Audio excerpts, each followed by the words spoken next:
Assalamualaikum warahmatullahi taala wabarakatuh.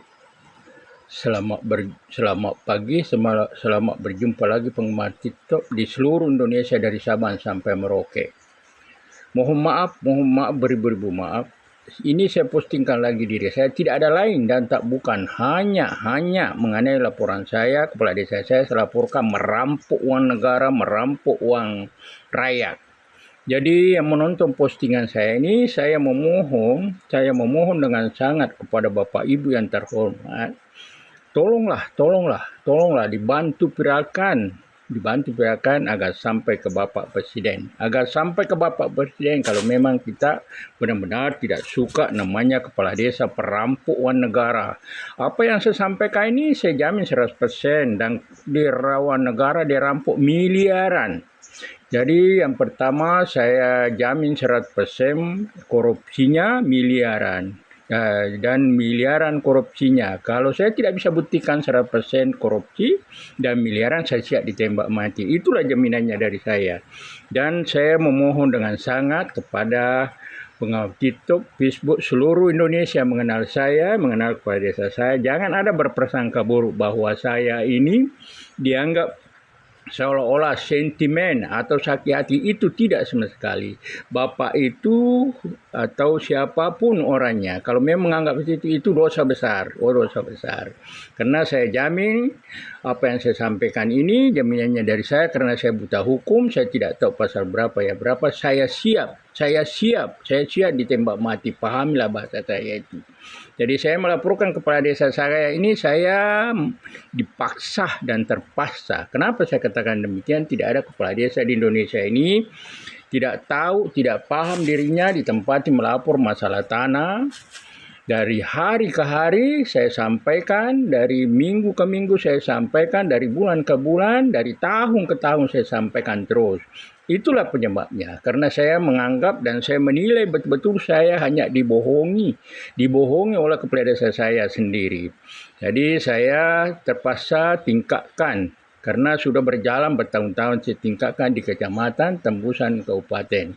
Itulah penyebabnya dia merasa angkuh, merasa sombong, merasa pemberani karena terlalu banyak uang negara dia kuasai. Ternyata dia sudah bentuk preman, pembunuh bayaran di desanya. Karena kenapa saya berani mengatakan, sebelum saya mau dibunuh sudah pernah terjadi, tapi masyarakat tersebut takut melaporkan. Jadi saya bukan takut, tapi saya beranikan diri karena saya menganggap diri saya 100% korupsi. Jadi semuanya perbuatannya itu, dia menyuruh masanya datang membunuh saya. Kalau bisa dia buktikan saya bersalah, karena saya menganggap 100% saya tidak bersalah. Dia merencanakan mau membunuh saya, mau mengkeroyok saya tanpa sebab. Datang ke rumah saya ada kurang lebih 50 orang, bisa-bisa mencapai 60 orang. Dan lebih parahnya lagi, perlu Bapak Ibu ketahui yang terhormat, dia memakai pembunuh bayaran, memakai pistol. Yang memimpin masa itu adalah abangnya sendiri. Jadi apa yang saya sampaikan ini insya Allah saya siap buktikan. Saya siap dibuktikan. Jadi masalah korupsinya, namanya data itu lengkap. Di laporan saya ada fotonya yang dibangun setiap tahunnya, dan perlu Bapak ketahui bahwa uang negara, uang rakyat dia rampok adalah amanah dari atasan, mungkin dari kabupaten atau dari provinsi atau dari pusat. Yang sebelum masuk dana desa ada namanya alokasi dana desa, disingkat ADD. Fisiknya fiktif, artinya tidak pernah dipakai membangun. Dia langsung kantongi 100%. Namanya fisik ADD pertama yang saya tahu 37 juta. Baru meningkat tahun 2014 sekitar 300-an kepala desa yang saya laporkan ini. Dan tidak lama lagi masuk lagi dana desa. Jadi visi alokasi dana desa itu fiktif. Artinya tidak pernah dipakai, langsung memperkaya dirinya kepala desa saya sendiri. Tahun 2015 draftnya alokasi dana desa ke ADD hampir 300 juta yang saya pegang. Begitu lagi tahun 2015 masuk lagi namanya dana desa.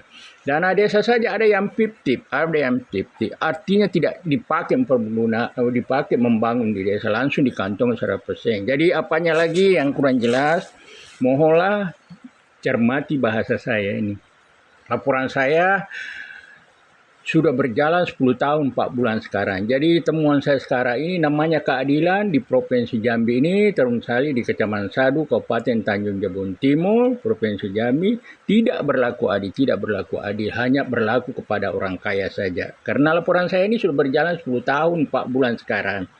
Sudah berjalan 10 tahun 4 bulan sekarang. Dan saya tidak akan berhenti. Dan saya hanya mempergunakan saja main TikTok, main Facebook, karena saya terkendala masalah fisik dan juga masalah ekonomi. Saya tidak bisa lagi bergerak. Jadi saya hanya main TikTok. Jadi kepada orang terhormat, orang-orang pintar, jangan menganggap saya bahwa saya ini seolah-olah melanggar kode etik. Tidak sama sekali, tidak sama sekali. Pertama saya laporkan di Kapolres, di Kapolsek, saya kadang-kadang 2 kali seminggu saya datang di Kapolres, seterusnya saya tinggalkan di Kapolda. Di Kapolda pun kadang-kadang saya datang 2 kali seminggu. Yang jelasnya sekali seminggu, paling lama 2 kali 1 bulan saya datang terus ke Kapolda. Tapi hanya jalan terus. Jadi menurut saya anggota kepolisian, mulai Kapolsek, Kapolres, anggota Kapolda ini sangat-sangat berbahaya. Mohon maaf Pak Kapolda, mohon maaf Pak Kapolda. Saya selalu berusaha mau ketemu dengan Bapak Kapolda tapi tidak pernah ada waktunya, oleh anggotanya. Tidak, seolah-olah dibatasi. Tapi kalau Kapolresnya, yang jadi Kapolres tahun 2016, 2018, itu lebih dari 5 kali seingat saya dan ada buktinya. Kalau Kapolseknya tidak pernah saya ketemu, seolah-olah dia hanya membohongi saya, seolah-olah dia hanya ngelak terus, seolah-olah sembunyi.